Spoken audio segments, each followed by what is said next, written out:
All right, guys, I'm back. I took a little break, a little hiatus, mainly because I had a lot of college work and all that. I had to finish the semester off really well, which I did. I'm already on winter break or whatever.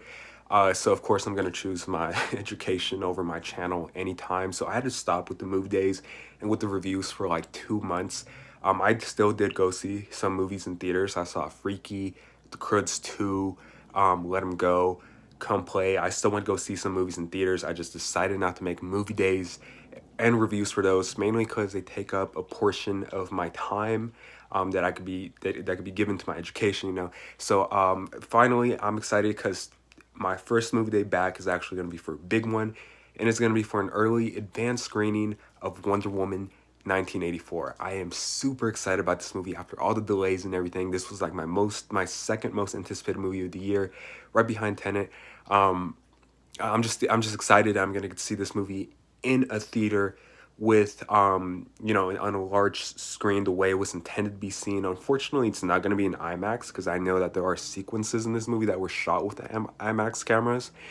But it's gonna be in Cinemark XD, which is like Cinemark's version of IMAX. So I'm just glad I'm gonna see the movie in theaters in general because I know a lot of you guys unfortunately are gonna have to watch it on your laptop or on your TV on HBO Max. Because for a lot of you guys, the movie theaters are still closed. But anyways, I'm super excited about this movie. I'm really excited. I'm about to get changed. I'm about to head out to the movie right now. We are very excited for this movie. Of course, it's very cold outside. The closest thing I have to like a DC property sweater is actually my Joker Christmas sweater that I have from last year. So I'm just gonna go wear this. I don't own that many things. Wonder Woman, just this poster right here, and I do own the little Pop Funko, but that's about it.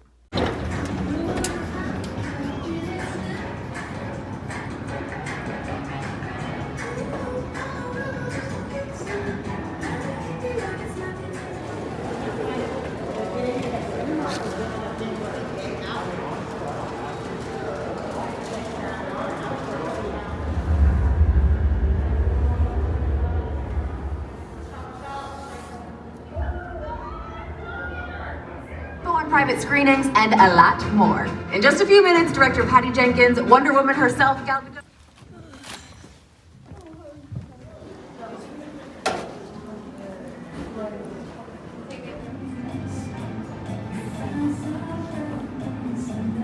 Alright guys, so I saw Wonder Woman 1984 in Cinemark XD.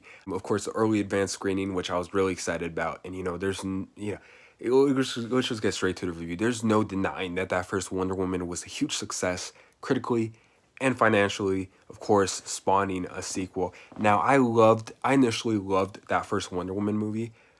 I did rewatch it the other night. Unfortunately, it does not hold up at all, really. It's still a solid movie, but there are huge problems I have with that movie. The structure in that movie is kind of bad. The villain in that movie is god awful. We're talking about Ares, who is one of the most undeveloped villains of all time in comic book movie history. And I would even say that the movie is very inconsistent. Now, walking in this movie, I was hoping that perhaps there was a way that Patty Jenkins directing in the first movie was actually the best part about that first movie. Now, I was hoping that somehow she could find a way to redeem not only that movie, but to make a better sequel than what the first movie was. And not only does she make a better movie than the first movie, but she makes one of the best entries in the DCEU. Wow, what they were able to do with Wonder Woman 84 really hit me hard. It was surprisingly a lot of fun, but at the same time really emotional, but also very, very consistent. Seriously, I think that this is perhaps the most consistent movie in the DCEU. This is a very long movie. It's 2 hours and a half. The layering of the story is actually very well thought out and very well realized. Now, I do want to say that the opening scene in this movie is fantastic. The scene with Themyscira and young Diana and everything. That scene was fantastic. I was in awe during that entire scene. Unfortunately, though, I felt like that scene kind of had no impact on the actual movie itself, but I do want to point out that scene was fantastic. Anything after that scene sets up the entire movie and it stays consistent throughout the entire movie. That first act sets up a lot. It sets up all the relationships, all the characters, the story. It sets up all that again in a very consistent way. I thought it handled it pretty well. And once again, you could really tell that Patty Jenkins, her directing is a huge standout when it comes to these Wonder Woman movies, and it's a lot more visible in this movie than it was in the first movie, I would say. I'm very excited for a Star Wars movie that just got announced the other day, by the ways. But yeah, what she was able to accomplish with this movie was honestly kind of fantastic, honestly, if I'm being honest with you. I'm not saying that this is a perfect movie. I do have a few minor problems with the movie, which I will speak about. Really, what they were able to do with this movie is not only were they able to improve on the structuring, but they were able to also improve on some of the character arcs. I thought that Diana had a pretty great character arc in the first movie. I think that her character arc perhaps is a little bit more better in this movie, mainly because it has such an emotional payoff and a satisfying payoff as well. Gal Gadot once again does a really great job as Diana slash Wonder Woman. I actually think that this is the very best that she has done in this role. She owns two of the most emotional scenes in this movie, and she really shines throughout this movie. I think that she's a really great Wonder Woman, actually. The Chris Pine, I'm actually surprised that I thought that they were gonna like phony him in into the movie randomly, and I thought that they were gonna have a stupid reason to why he returned in this movie. But in the context of the story of this movie, there's a very solid reason as to why he returns in this movie. I'm not gonna give anything away, obviously, but it's just the way he was able to return in this movie was honestly a pretty smart way. And Chris Pine has some very fun, very enjoyable scenes in this movie. He has a lot of those like fish out of water scenes where he's like trying to like adjust to this new world that he's barely just being introduced to.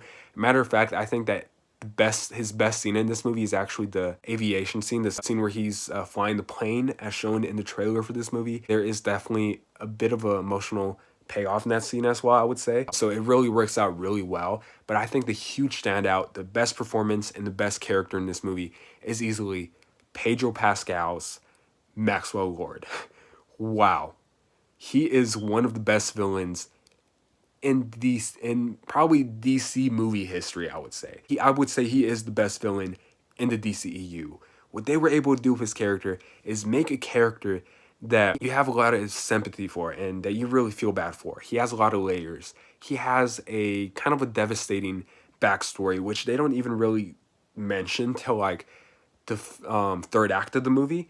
But what they were able to do with his character is just so satisfying, and his character I think is definitely the most well realized villain in the DCEU, the most fleshed out villain, and the most human villain as well. You know, not only because of course he's human, but I think that his reasonings to why he's the villain in this movie is actually they're quite solid to the point where he actually reminds me of Killmonger in Black Panther.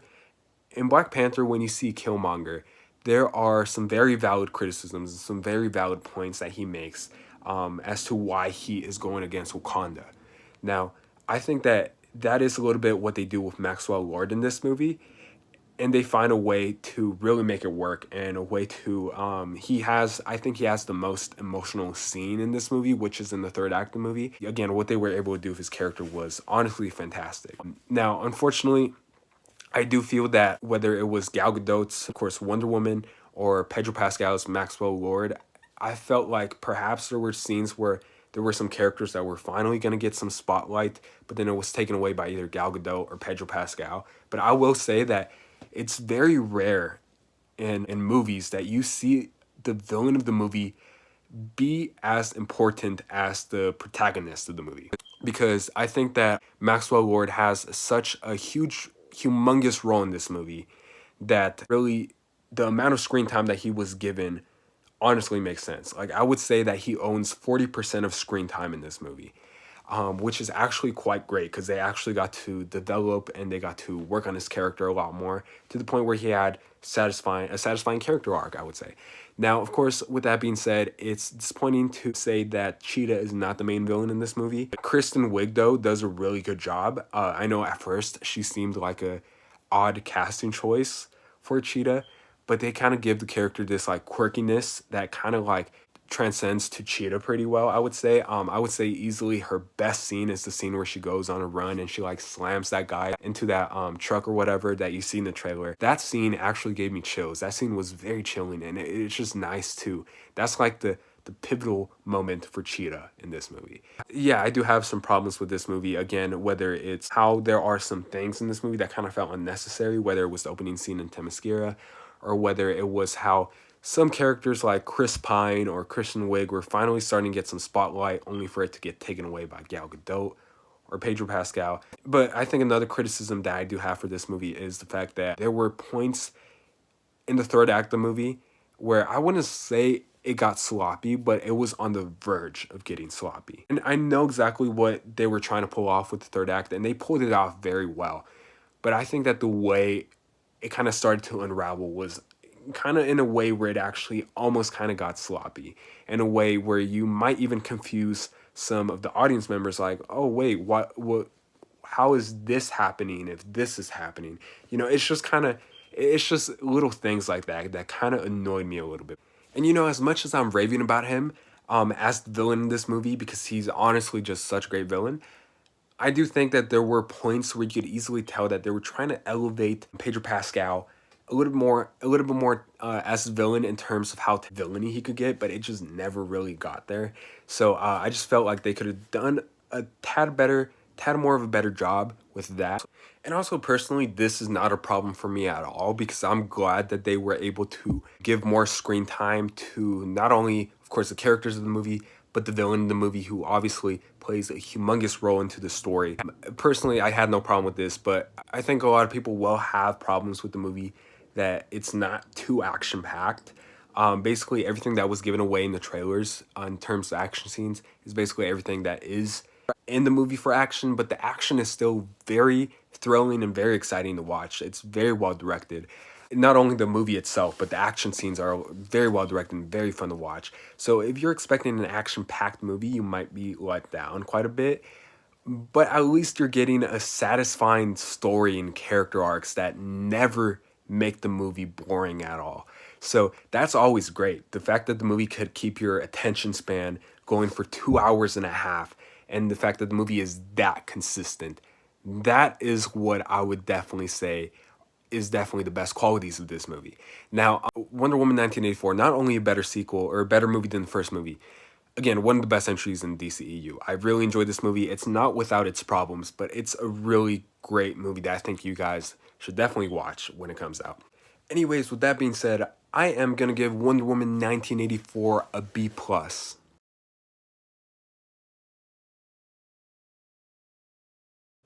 So, it's very unfortunate that, unfortunately, of course, there's still a lot of movie theaters that are shut down. So that means that a lot of you guys are not going to get that theatrical experience for Wonder Woman 1984.